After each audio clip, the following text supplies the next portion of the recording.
Cet animé, c'est le parfait exemple qu'il ne faut jamais, mais jamais se fier à l'opening pour définir l'atmosphère d'un animé. On y va.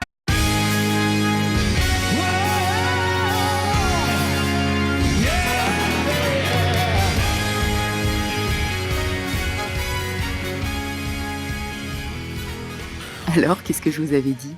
Un opening qui donne envie de danser et pourtant une histoire qui par moments s'avère tragique. Cet animé, c'est Death Parade. Après la mort, la plupart des humains se retrouvent soit au paradis, soit en enfer. Mais pour quelques privilégiés, la mort les conduit dans un bar où seules les personnes décédées au même moment peuvent entrer. Le bar est tenu par un personnage énigmatique, Décime, qui fait également office d'arbitre. Il juge ceux qui se retrouvent dans ce bar en les mettant au défi de participer à un jeu qui met leur vie en danger. Ces jeux déterminent si l'âme du client se réincarnera dans une nouvelle vie ou sera envoyée dans le néant pour ne plus jamais réapparaître. Des fléchettes au bowling en passant par les jeux de combat, la véritable nature de chaque client se révèle peu à peu alors qu'ils misent leur âme. L'apparition soudaine d'un personnage amnésique amène Décime à réévaluer ses propres décisions. Death Parade, c'est un animé en 12 épisodes qui, je trouve, propose un format intéressant puisque d'un côté, on va suivre les personnages récurrents et de l'autre côté, par épisode, on va suivre certains personnages, ces personnages qui vont mettre leur âme en jeu. J'ai vu cet animé il y a peut-être 10 ans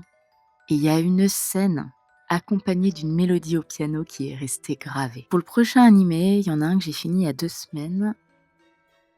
C'est un animé d'un réalisateur dont j'ai déjà parlé, mais j'ai vraiment envie de vous le partager. Donc, allez, la prochaine fois, on va partir sur un animé d'un réalisateur. Je ne dirai même plus son nom tellement je le dis toutes les semaines. À bientôt.